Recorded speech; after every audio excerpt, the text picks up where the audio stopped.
Hello and welcome to the Unusual Stories podcast. My name is Wojciech Salski, I'll be your host for today. And before we start, may I just remind you the best way to help the podcast, to make it grow, to help me do what I love is if you'd like to click the subscribe button on whatever platform you are on. And obviously the best way to promote it further is if you'd like to advertise it with a friend, maybe share on social media. If there is anything in the episodes that I'm sharing with you that you find useful, interesting, entertaining, then please do. It goes a long way. We are growing, and I truly appreciate all the help that you guys are offering to me. Also, if you'd like to support the podcast in any other way, please follow the link below.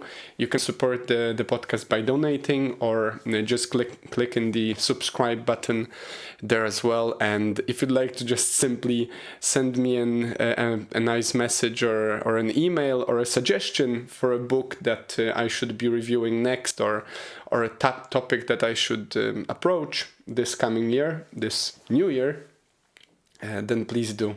I welcome that wholeheartedly. So yeah, Happy New Year, guys. I hope that you're well on your way in January 2025, which sounds crazy, but here we are. And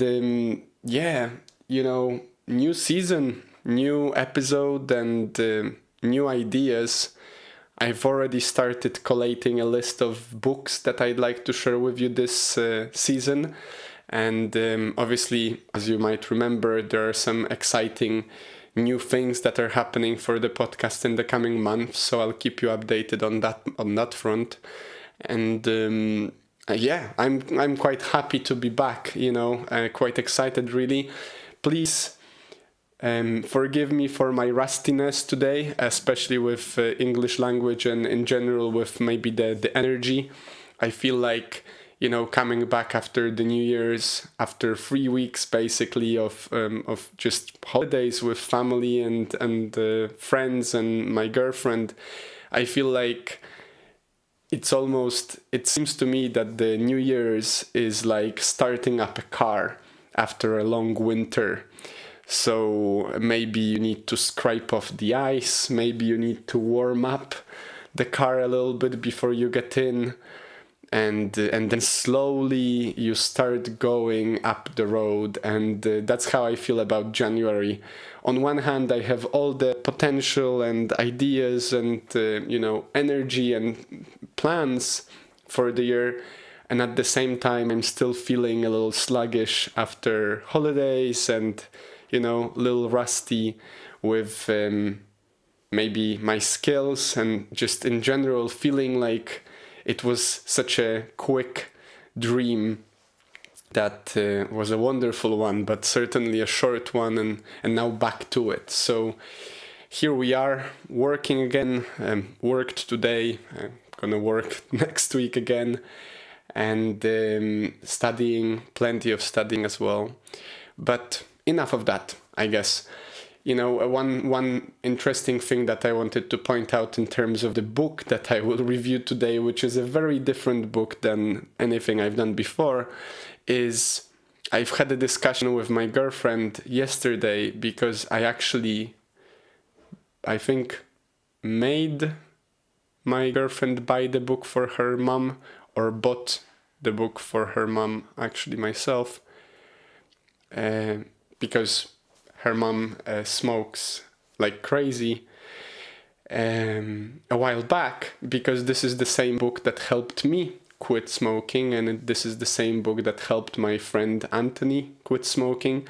And quite funnily, I learned yesterday listening to Joe Rogan's podcast that this is also the book that made Mel Gibson stop smoking, and I bet many more. So the title of the book is Easy Way to Quit Smoking by the author of Allen Carr. And to be frank with you, I've quit smoking 3 times before I quit smoking finally and successfully, right? So the first time I quit smoking was in 2020, I believe. And at the time, or 2021, and at the time I managed to quit smoking for around a year, I think. But then, during COVID, there were many reasons, many problems, and many stressful situations and temptations, really. And I don't think I reframed my mind enough, about which I'll talk in a moment, to actually quit truly. Then again, when I was living with Kuba already in Edinburgh, in around 2022, I was preparing to go to Kuwait, and I believed that in Kuwait there are no cigarettes. For whatever reason, I thought that's true. And so I quit smoking in advance, and then only to discover, as I was in Kuwait, that cigarettes and coffee is all they do. It's alcohol that they don't drink. And so I came back to smoking quite hard. And then coming back from Kuwait, Christmas 2020, at the end of 2022, I was like, that's enough. I definitely overdone smoking in Kuwait, mostly due to boredom and loneliness, and just the cheap price of it. and so here we are. I'm smoke-free, cigarettes-free, tobacco-free, nicotine-free for 2 years now. I'm feeling great. Not gonna go back to it anymore. I keep joking with my girlfriend, and maybe when I'm 70 or 80 and my kids already have kids and I'm well on my way out of this world, then maybe I'll come back to smoking then, to enjoy this awful habit. But for the time being, I'm taking care of my health as much as possible, and as many of you might know, I also stopped drinking earlier last year, around my birthday time, which was in February, and I'm keeping my promise.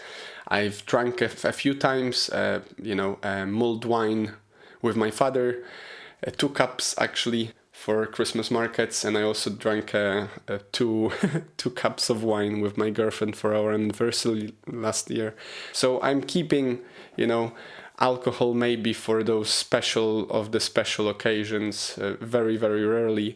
But for the most part, I'm staying away from it, and I do believe it's also a big poison and a big problem that we should deal with. Anyhow, this is not really an episode about alcohol, although I will come back to it.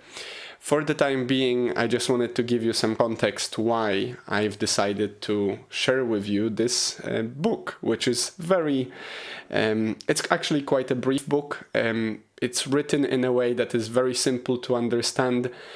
It reminds me somewhat of NLP, neuro-linguistic programming. I think there might be something to do with its working.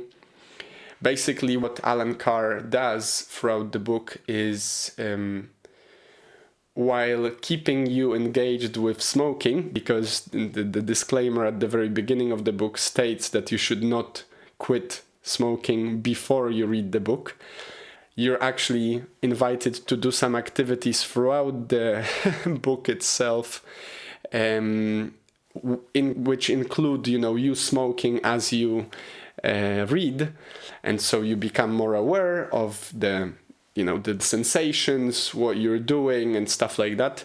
And then over time, he offers the reader insight into how the tobacco industry emerged, how it works, what's the money to be made there, and obviously, basically puts a few points across that as you go through the book, and as you truly read, if you do truly read it, and then you have the last chapter and then the last cigarette, there is a certain ritual around it, you come out on the other side at least with a reframed perspective. And I think the perception here, the paradigm shift that happens, and the change in perspective is what truly makes it a success.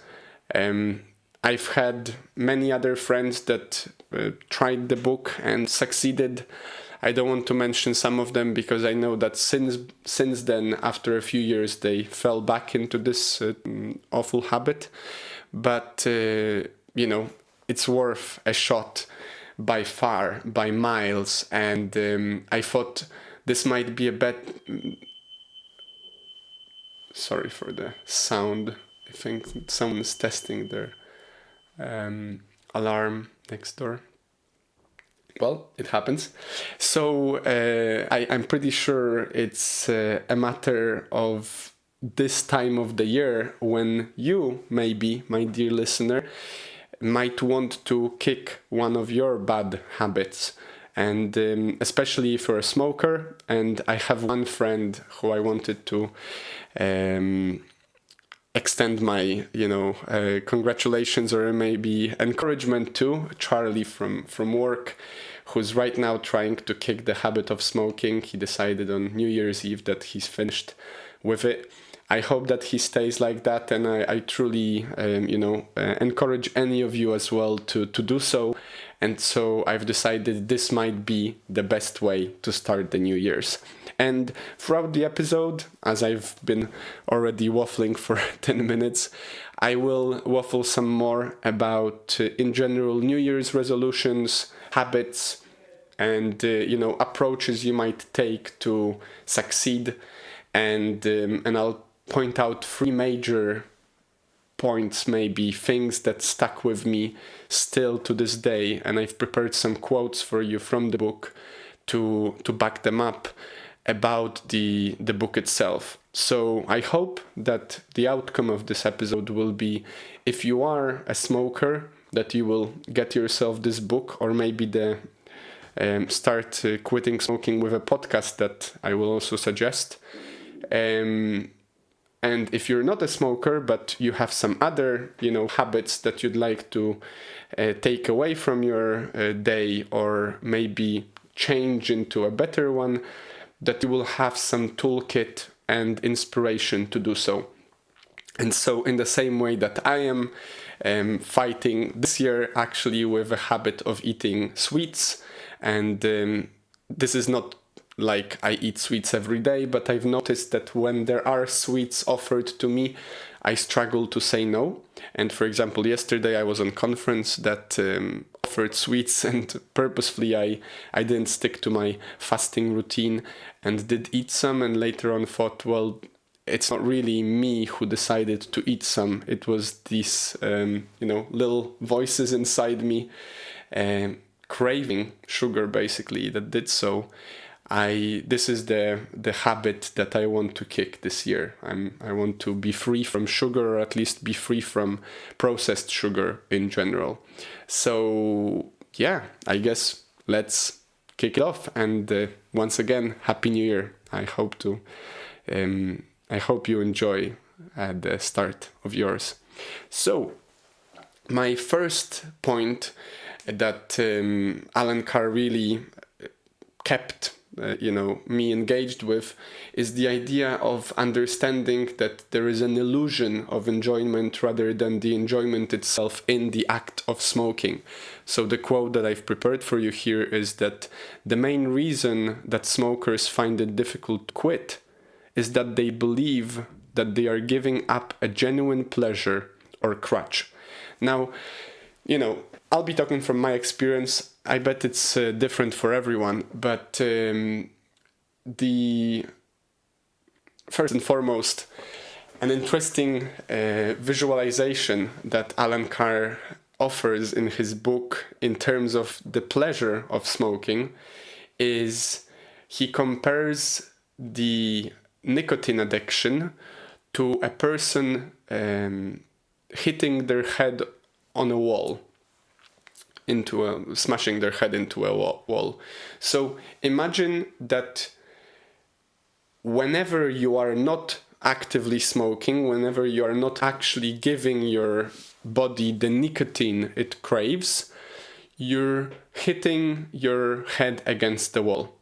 It's basically the nicotine withdrawal which causes discomfort, and in an extreme situation, being addicted with substances of all kinds, these discomforts and withdrawals can be really, really, really severe. Now, imagine that the moment you light up a cigarette, or the moment you take, a a swig if you're an alcoholic, for that particular moment, especially when in terms of cigarettes, for those first few seconds, you stop hitting your head against the wall. The problem is, though, the moment you extinguish the cigarette, or the moment you stop feeling buzzed from that one shot you took if you are an alcoholic, you come back to hitting your head against the wall. So the pleasure that you get from smoking doesn't actually come from the smoking itself. It rather comes from the alleviation for those few precious minutes, as you smokers might recognize, I know I did, when you are actually smoking. And according to Allen Carr, this pleasure, or maybe this suffering relief, actually is much shorter than a smoker would expect. So even though it might take you 2 to 5 minutes, depending on how quickly you smoke, to smoke a cigarette, according to Allen Carr, it takes only around 30 seconds for you to feel the stopping of hitting your head against the wall, for it to start again. Basically, nicotine, as a very, very strong substance, it's very, very quickly it spikes, and very quickly it starts dropping again. And basically the dropping of it in your system is the withdrawal that you feel. And, the thing here that really stuck with me as I was reading the book, and remember, I read it 3 times, and every time I read it from the beginning till the end as if I was reading it for the first time.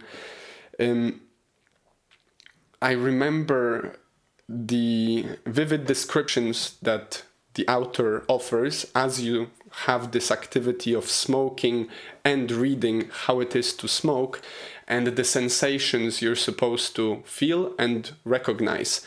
So, I was invited as the reader to smell the cigarette before and after it's lit, to smell my fingers after I finished smoking, to experience how it feels to get the smoke inside my lungs, and how it feels to get them out.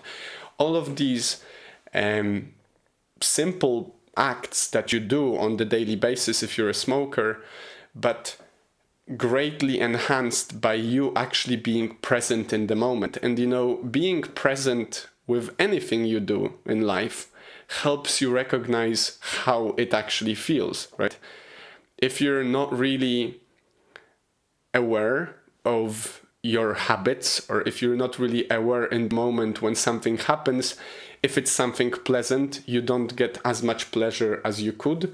And if it's something unpleasant, you don't feel as much unpleasantry as you could. Obviously, in this case, it seems like it's actually beneficial, at least in the short term, to not feel the unpleasantness of the act. But obviously, in the long term, I would argue, and this is the argument that Allen Carr points out in this understanding, that there is an illusion of enjoyment rather than true enjoyment, is that by you becoming more aware of what actually is happening with you when you smoke, you're more likely to find reasons to stop. And you're more likely to recognize this as something that is actually bad. And, we're not talking about the logical, mental understanding that smoking causes harm. We all know that. On every packet of cigarettes, you have some awful images of how bad it is. And it doesn't take much, it doesn't take many people to recognize, if you were to talk with your friends and family, that they know at least one person who had troubles with health because of cigarettes. So we understand logically that smoking is bad, yet we do it if we're addicted, because we don't understand logically that it's not actually pleasant. And this is the first point that Allen Carr tries to, put across in terms of understanding that the pleasure is associated with smoking, because we mix up the actual relief from withdrawal symptoms rather than pleasure itself. Now, the second part, and this is very closely connected, is the idea of the brainwashing, right? So there is, I don't know, I've heard this so many times, it seems absurd.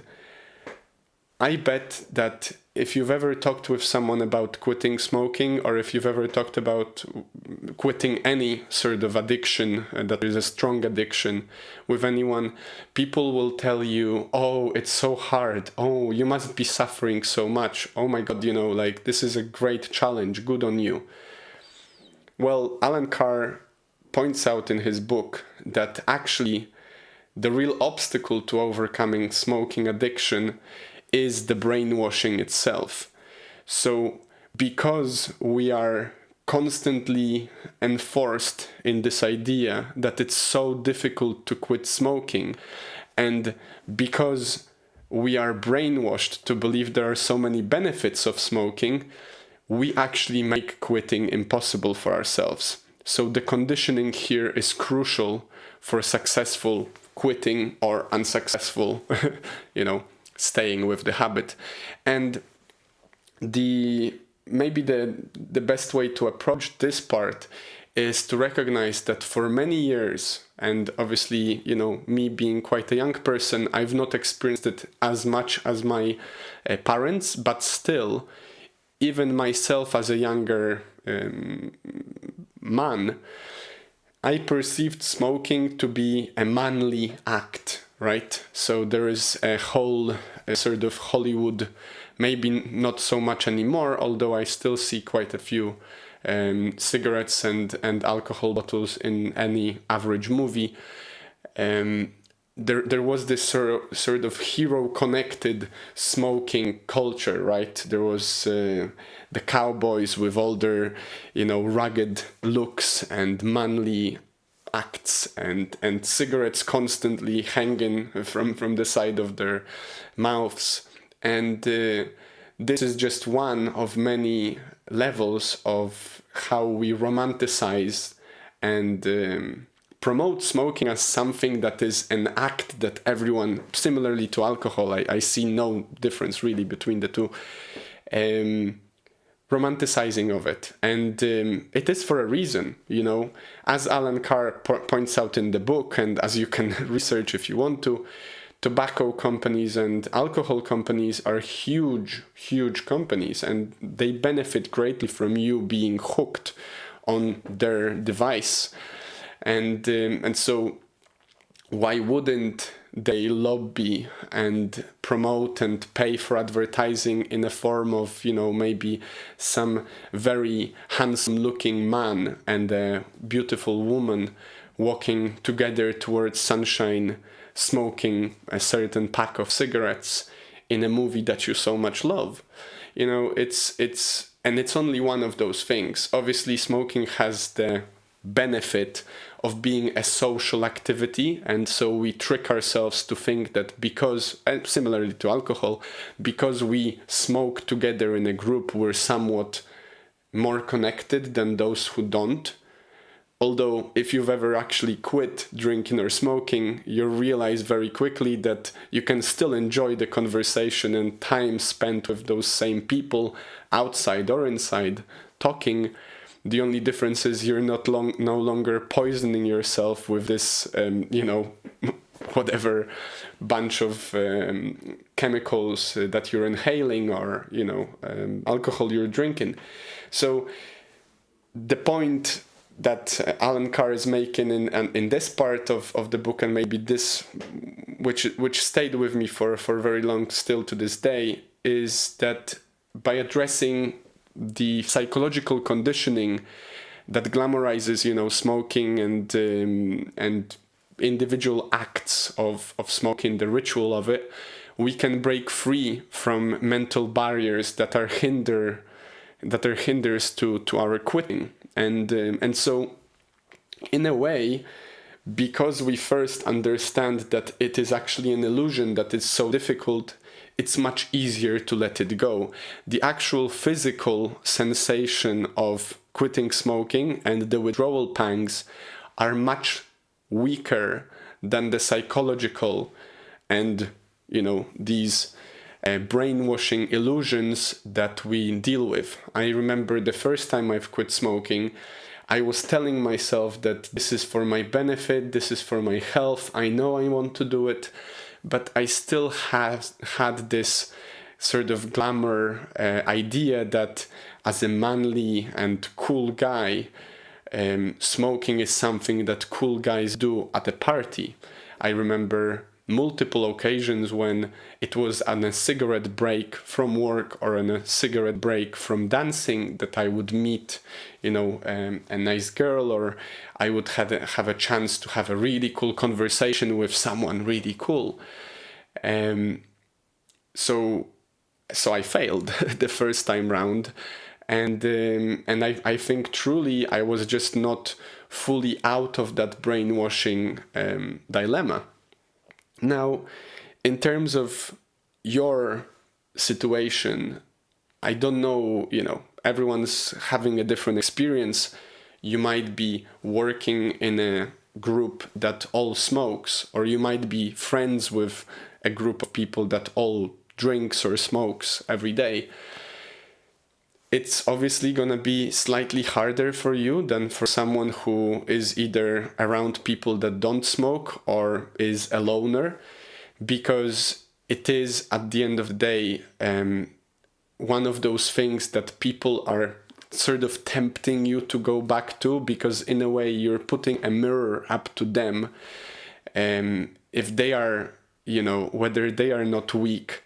So, I've noticed this again and again with alcohol, and I think I've already talked with you about this, that ever since I stopped drinking alcohol, I consistently have these interactions with people I meet at a party or in a social occasion, when people, after they realize that I'm not drinking as they are, they have some need to either ascertain that they don't drink as much as it may seem, or they might start talking me into drinking.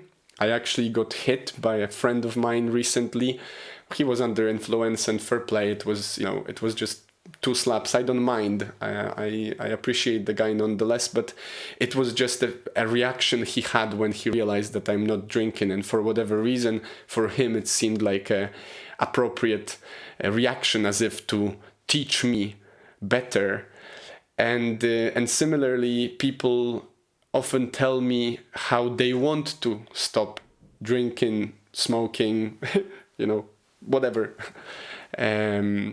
or they want to start exercising and so forth. So it's like it's a weird thing, a paradox maybe, and a very interesting and powerful problem that you will have to face if you do decide to change your life, if those around you don't want to change theirs, that at some point your success becomes a mirror for them to look at when they meet you, when they spend time with you, that in a way offends them, because they see in the mirror their weakness.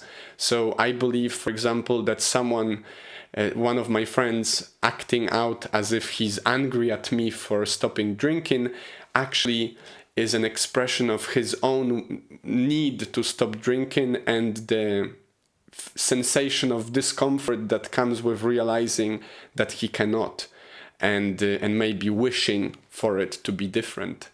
So I would just like to offer a word of caution that you will, if you are going to, stop smoking or quit smoking, quit drinking, you will face some opposition, even from those around you that love you most. And this is especially difficult if your girlfriend or boyfriend or your wife or your husband smoke or drink regularly, because you need to in a way break their perception of what is about you, and that can be very, very difficult. So I just wanted to, obviously, all the power to you, you can do it. I know you can, because I did, but I can imagine it being one of the challenges that you will have to face.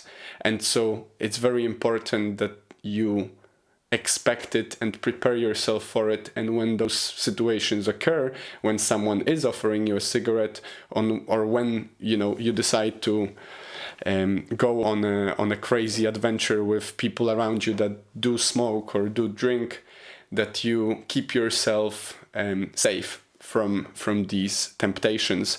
And Jordan Peterson said in one of the interviews when he was asked about quitting smoking that he actually had to quit drinking for a while. For many years, I think he was fully sober, because he realized that it was so closely connected to drinking as a habit that it was pretty much impossible for him to quit smoking without stopping participating in drinking as well. And I can imagine it to be true. It seems to me that it's much easier for someone to, especially at the very beginning of smoking-free life, to withdraw themselves from party lives, because obviously at a party, especially if you drink alcohol makes you make more silly decisions more bravely. And so one of the silly decisions that you might come up with is, it doesn't hurt if I just smoke one. And it always starts with one, and then you fall back into the same habit all over again. Now, finally, in terms of another myth that I would like to raise from Allen Carr's book is the idea that relying solely on willpower often leads to feelings of deprivation and basically eventual relapse. And this is yet again this idea, I think that's why I believe the book to be somewhat of an NLP book, or maybe a little trick on the mind in terms of how would you approach the topic differently. The quote here is, "Wouldn't that be an incredibly stupid thing to do? To say, I never want to smoke again, then spend the rest of your life saying, I'd love a cigarette. That's what smokers who use the willpower method do." And the point here that Allen Carr makes is, if you've not done the work that we've just discussed earlier, which is understanding the brainwashing part, recognizing that there are no benefits to smoking basically, and recognizing that the pleasure you're getting from it is actually the pleasure from the moment of not feeling the angst connected to nicotine leaving your body, it will be much easier for you to not perceive the quitting of smoking as a challenging act that you do only solely based on your will. Because if you logically want to quit, but at the same time subconsciously or deep inside of you still believe that smoking is, you name it, sexy, cool, pleasant, fun, whatever, unless you uproot all of those ideas first, your willpower is basically going to struggle against this very deeply ingrained habit. And, we become what we think about most of the time. I think that's the quote from Emerson, a very wise one. We become what we think about most of the time. Now, if you, as Allen Carr points in this quote, if you go through life constantly saying, I'd love to smoke, I'd love to smoke, I'd love to smoke, even though you've quit and you don't want to smoke again, then you're constantly suffering. And that is very, very difficult. You're basically your own torture provider. It's like self-torture course 101. The last thing I want is to go through my day craving a cigarette while I don't want to start smoking again. And, an interesting thing that happened for me, and fair play, it took some time, is I've noticed over time, and this is also pointed out in the book, it's similar with alcohol. You come to a certain point. I don't want to specify when it's going to be for you, because then there is a certain expectation, and then if that expectation is not fulfilled, you will feel like you've been tricked and you will fall back into the habit. So I will not say when it happened for me, but it happened after a certain period of time that, first of all, I stopped having any sort of physical sensation related to withdrawal of nicotine, and it was actually, for me at least, very, very mild. It's not hard at all in that capacity. But there came a moment when I started looking at people smoking around me with a sense of empathy and maybe somewhat of a pity. And that changed very drastically how I perceive smoking in general. And very similarly to seeing people very drunk. But that's more recent. For many, many years when I was a youngster, I perceived smoking to be something of a cool and sort of fun activity to do. Something manly. Now I look at men around me, less so women, because I don't expect women to be manly, but men for sure. I look at them, and when I see someone sucking on one of those, vapes, which looks even more silly than a cigarette or a cigarette itself, and I feel a deep sense of empathy and somewhat of a pity that they are struggling so much that they have to do this every day. Like how I remember how much of a problem it was for me and a shame when I realized that I don't have what it takes to quit smoking the first time I relapsed, and the second time. It made me feel so weak about myself, and it made me feel so small that I never want to feel that again. The worst kind of disappointment is a disappointment with yourself, about yourself. And I bet you've had that at least once in your life. And if you didn't, then good on you. I've had it many times. And these are the disappointments that hurt me most, because they are, you cannot lie to yourself. And if you can, then you're probably mentally deeply disturbed, or you somewhat disassociated. I know I cannot lie to myself. I know when I'm failing. I know when I packed up. And it's one of those things that I've not only started seeing people smoking as victims of this awful habit, but I've also started noticing, in them what I've despised about my own behavior. The craving, the wariness, the somewhat sometimes shame that you're the only one, especially when they are the only one in the group that has to go out into the cold to smoke when everyone else is having fun inside. And it really truly turned the page for me. And I knew at the time that I've actually kicked the habit. And another stage was I've also realized that I find the smoking smell awful. I didn't realize it when I was a smoker, how bad it smells. Like tobacco itself, before it's burnt, it smells fairly okay. It smells like damp wood. But smoked tobacco, burnt tobacco smells so bad. I didn't realize, and I even laughed with my girlfriend about it, that I'm so impressed with the many girls that I had a chance to kiss as I was a smoker, especially those that didn't smoke themselves, how much suffering they had to go through only to enjoy my company in that scenario. I just find it utterly, utterly amazing, because I've had an unpleasant experience of kissing a smoker 2 years ago when I was on a trip to Spain. And I tell you, it was one of the most horrific experience of kissing someone ever. It felt like licking an ashtray.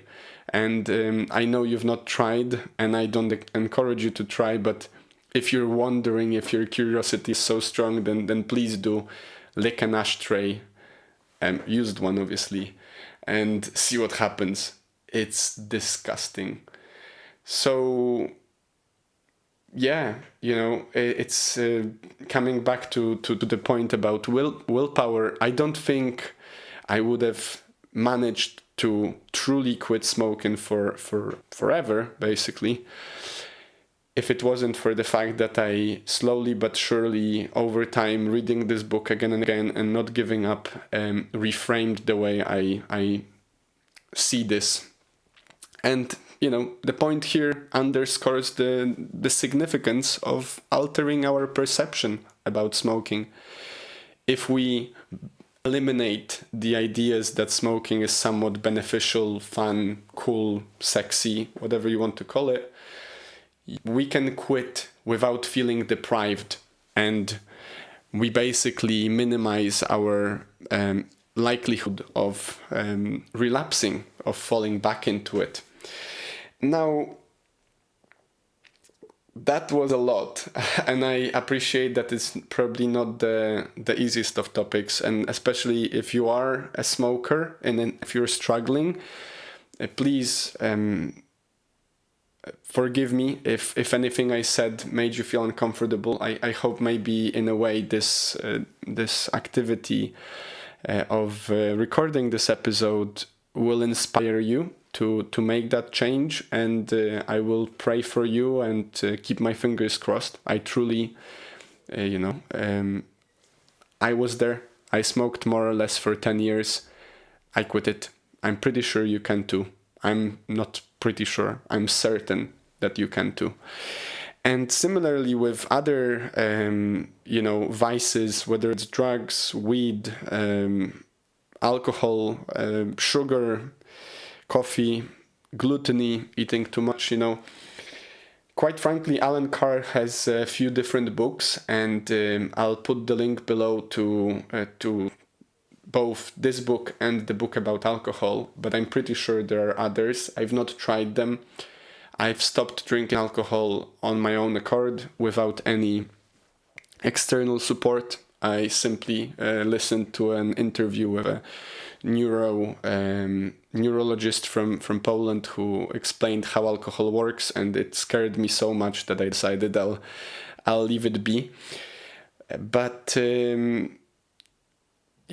maybe taking a broader look now for your New Year's resolutions and stuff, I wanted to say a few things about that. We've had 3 weeks ago, we've had an episode that was basically about New Year's intentions and resolutions, and why I prefer intentions to resolutions. But in general, it doesn't matter. That's just semantics. Words, who cares? You can call it whatever you want. I like goals as one of those things in general. But the point I wanted to make here is, we are a creature of habit. We've had so many episodes about this. It's crazy. I'm pretty sure further, the 4th episode of the whole podcast is also called The Habit. It's all about habits. You wake up in the morning, and from the moment you wake up to the moment you fall asleep, you follow a certain pattern. And over the course of your life, that pattern may shift more or less, sometimes consciously, if you make it a conscious choice, most often unconsciously. I think the majority of people don't really think about what they do. I know that I didn't for many years. And I mean, that's okay. Ignorance is bliss for some. But if you are listening to this episode, and if you are for whatever reason inspired, then I would urge you not to be ignorant. And so one of the better, more efficient things to do to kickstart your year and to kickstart your likelihood of success is to recognize those habits and patterns that don't really serve you, and start thinking about the ways you can change them. And I want to highlight here the idea that it is a habit, right? It's all about habits, and habits are formed over time, and they can be formed subconsciously or consciously. A subconscious or unconscious, that's a better way to put it. An unconsciously formed habit might be, let's say that you would every day, every morning when you wake up, you would get up, and as you're going to the bathroom, someone would hit you at the back of your head with a little spoon. That's a weird little story. Now, over time, if this is something that recurs again and again, even though you're not maybe consciously planning to become the kind of person that ducks whenever they're going to the bathroom in the morning, if I were to hit you with that spoon every day for consecutive, probably 3 to 6 weeks, there will come a point when unconsciously, not really involuntarily in a way, you would duck at a certain point in the day, in the morning when you're walking to the bathroom. Now, obviously, this is a silly story, right? Like, first of all, no one's hitting you with a spoon in the morning, and secondly, even if they do, you wouldn't allow them to do so over and over and over again. If anything, get yourself a baseball bat and hit me back. That's actually quite funny. But the point I'm making here is, though, that habit is formed, and then the habit becomes a part of your life, and over time you might be the kind of person that every now they're going to the bathroom in the morning, they duck down in the anticipation of being hit with a spoon to the back of the head. In a very similar way, we can consciously create habits, and these can be both positive or negative. A reinforcement of a habit is basically redoing the action and getting the same reward. So there are apparently 3 stages of a habit, right? There is the stimulus, or sort of something that starts it, as maybe you have the craving to smoke a cigarette. Then there is the activity, the action that follows if you decide to act upon the stimulus, which is, for example, you roll yourself a cigarette, or you take out a pack and you light up. And then there is the reward, the outcome of the habit. And obviously in the tragic habit of smoking, the outcome of a habit is, for a moment as you smoke, you feel the relief, because you're no longer feeling the pangs of withdrawal that come from nicotine addiction.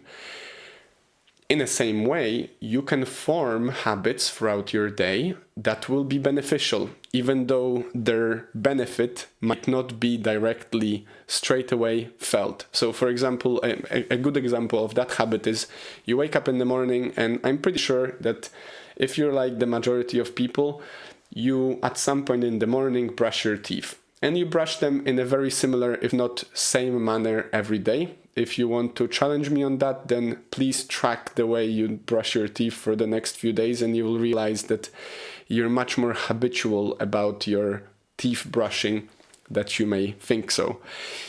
And even though the outcome of the brushing of the teeth is not necessarily so, like amazing as much as maybe eating a sugary sweet that hits you with sugar straight away into your bloodstream, it is quite pleasant, first of all, to have a fresh, sensation in your mouth. And secondly, obviously, we've been told fairly so that mouth hygiene, oral hygiene is a great way of keeping your teeth without pain and keeping your smile nice and shiny. And so this is the benefit you get. The stimulus is you wake up in the morning, and this is the time to brush your teeth. You might not even think about it. It just happens. The activity is you go and you brush your teeth, and the benefit is obviously the freshness in the mouth, and over time keeping your mouth in one piece. Now, you can train yourself to do anything. This is the whole point. You are a creature of habit, and so you are in charge of changing the habits over time, or developing new ones, or taking care of the old ones and letting them go. Obviously, it's much more difficult to change, learn, or take away a habit than it is to keep it. And this is the whole trick. It's a cheaper, easier version of effort to just keep smoking or keep watching TV whenever you come back from home or from work or whatever, than it is to change that habit. But obviously there are some benefits to changing the habits you do. Now, in your year right now, whatever habits you'd like to, maybe 2 habits that you'd like to embark on, or maybe things that you'd like to learn, things you'd like to do and stuff, I would encourage you to, first of all, figure out what is the benefit I will take from that habit. And then secondly, what is the stimuli that will allow me to do that habit most easily? So for example, if you want to eat more fruits and less sugary sweets, first of all, don't buy sugary sweets for your home. Secondly, buy more fruits for your home. Thirdly, don't put sugar and sugary sweets in the vicinity of where you are throughout the day. Instead, place some fresh, oranges or apples on your table in the living room so they are easily accessible, and that's going to be your stimulus. You come into the kitchen or in your living room, you see the apples there, and so you grab it, you eat it, and you get the benefit from it. In the same way, if you put sugary sweets everywhere, you will eat sugary sweets all day round. Another trick you might want to use is, if you want to go to the gym in the morning or go for a run in the morning, place your running shoes or gym clothes or your bag close to your bed, so in the morning when you wake up, you have the stimulus, oh, I was supposed to go to the gym, and act upon it straight away. Don't wait until you start finding reasons not to do it, because there's always some reasons not to. We're too smart for our benefits sometimes. It's just better to go, and obviously the benefit you're going to get from it is you're going to feel more energized, you're going to feel more, muscular, more healthy, more vigorous, and there will be benefits for sure. Now, the one thing that yesterday I've had a chance to discuss with a friend is I've explained that I don't eat till 2 o'clock in the day because I'm fasting intermittently, right? So I do 18 hours of not eating and 8 hours of eating. And I find it much easier to not eat up until 2 o'clock and then finish my eating window at 10 after I come back from the training. And he said, no way, I cannot imagine not eating for so long in the morning. I'm used to eating in the morning, my breakfast, and I will feel so bad if I don't. The thing is, it's a habit, right? It's just what he does. And so I said, it's not like you're gonna die if you do it. For some time you might feel it's slightly uncomfortable because learning new habits or unlearning old ones is uncomfortable. But over time, this will become your habit. At this point, I don't care about the sensation I sometimes have in my stomach that I'm hungry, because I've grown used to it. In the same way, whatever you're practicing, over time you will become more accustomed to it. If you've done sports for long enough, you will know that some things that you do throughout this sport exercise, you do unconsciously because you've done it so many times, it became your second nature. It has become a habit. So, all in all, I would urge you, and this is my invitation for you for this week and the coming months, is to decide on one bad habit, one habit that is not serving you well, and one good habit that you'd like to develop that you don't have, or maybe you have but is very weak. And approach this as your New Year's invitation, intuition, intention, resolution, goal, plan, whatever, achievement, to make them a reality and let some of them go. So for example, for me, I'm striving to not eat processed foods and sugar. And so, for example, I've decided I will not buy any sugary sweets for home. That's already a help in a way, because there will be less stimuli when I'm at home. I've also decided I'll stay away from putting sugar in my coffee or tea whenever I drink it. And the positive habit that I'm trying to develop further is I have a habit in the morning of meditating, but I have days when I find reasons not to find time for it. And the decision that I've made for this year is that I will find all the reasons why I should do it, and I'll strengthen this habit as something that I do every day. It doesn't matter what day it is.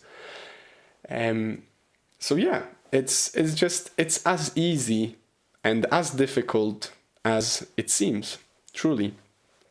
So yeah, I hope that this episode was beneficial. I've not mentioned it earlier. I'll put a link below as well. If you are struggling with quitting smoking, there is also a very interesting 30-day podcast experience called Quit Smoking with Me that I have tried, and it helped me as well during my third attempt alongside the book. I'll put the link below. So if you are a smoker and this is the year you're quitting, then get yourself the book or use this podcast, or simply decide today that you're no longer smoking and you're not a smoker. That also can happen. It's the most important thing is for you to reframe the way you look at it.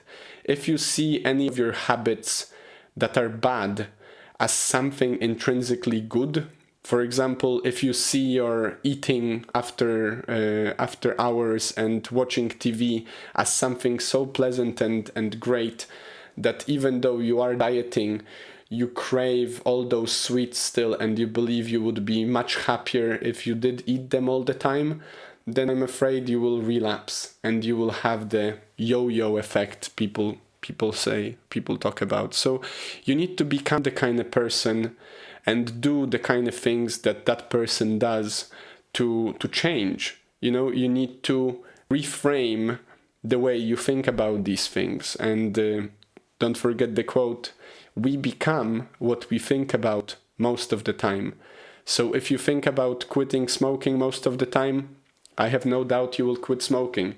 If you think about smoking most of the time, I have no doubt you will relapse. So yeah, I hope this episode has been empowering and useful. I'm back, I'm excited, I'm happier here. Once again, if you'd like to support the podcast, please subscribe and share it with a friend. It goes a long way, it helps me most, and it makes this endeavor even easier than it is. And truly doing pleasant things that mean a lot to us is a pleasurable experience for sure. So yeah, thank you for this great adventure about not smoking. I send all the power and all the love to you, so you can quit the habits you want to quit, and you can empower yourself to do the habits you want to start doing.